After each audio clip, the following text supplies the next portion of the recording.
À 2 pas de la Vézère, c'est un bâtiment impressionnant. À l'intérieur, la nouvelle station de production d'eau potable des Carderies est en passe d'être terminée. Celui-là, l'ouvrage, il n'est pas fini encore. Ils sont en train de faire le fond dessous. Oui. Et après, là, il y aura du coup la ramification et dessous le canal. Et de ce canal, on va dans les filtres à sable. D'accord. Pour éliminer les bactéries et les sédiments, l'eau pompée dans la rivière va suivre tout un circuit de traitement. Décantation, charbon actif, puis filtre à sable. Par heure, on va traiter 555 mètres cubes heure, ce qui représente à peu près 150 litres seconde. Et on va pouvoir tourner comme ça pendant 20 heures. Mais le traitement ne s'arrête pas là. À l'étage en dessous se trouve la pièce la plus révolutionnaire de la station. L'eau y est littéralement purifiée grâce à l'ultrafiltration. On va faire passer l'eau à l'intérieur de cette membrane où il y a plusieurs canaux. Et on fera ressortir l'eau sur la périphérie du tube avec une pression constante. Et on aura une eau de qualité derrière, en évitant de surdoser en chloration et d'avoir des mauvais goûts sur l'eau. Avoir une qualité d'eau irréprochable au départ pour avoir une bonne qualité d'eau sur l'ensemble du réseau, c'est tout l'enjeu de la nouvelle station. À 15 km de là, le réservoir du Puy des Ferrières. C'est le stockage principal du syndicat. 5000 mètres cubes d'eau répartis dans ces 2 immenses cuves.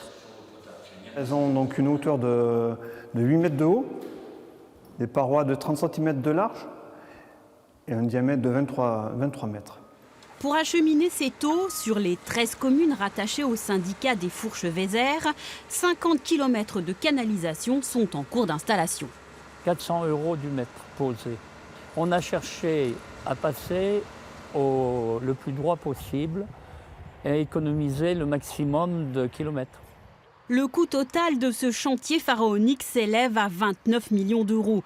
Initié au départ par les communes de Seillac, Saint-Jalles et La Grolière, ce projet a pu voir le jour grâce au rattachement d'autres communes et syndicats d'eau qui étaient déjà en régie et souhaitaient le rester. Les 3 communes étaient foncièrement attachées à ce que l'eau potable soit une compétence des élus, pour prouver que les élus font leur travail et sont capables de fournir de l'eau à de très bonne qualité et à des prix qui sont sûrement trop chers pour certains pour l'eau potable, mais qui correspondent à la réalité de ce qu'on fait, c'est tout.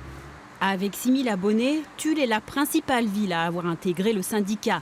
La nouvelle loi européenne sur l'eau et les débits de plus en plus faibles des rivières rendent ses captages actuels insuffisants. De plus, sa station de production, construite en 1895, n'est plus aux normes. Cette eau, elle aura fait 30 et quelques kilomètres en arrivant ici. Mais aujourd'hui, les solutions, il n'y en a pas d'autres. Ou alors, il fallait faire un barrage sur la Corrèze avec toutes les conséquences que ça a, et ce n'était pas envisageable. La Vézère, l'avantage de la Vézère, c'est qu'elle a des barrages. Et donc là, même en situation de baisse des eaux, puisque ça arrivera à la Vézère comme ça arrive partout aujourd'hui, eh bien, on a des ressources derrière pour alimenter les populations. Cet été, la nouvelle station sera mise en route. D'ici à 2020, elle approvisionnera plus de 30 000 habitants en Corrèze.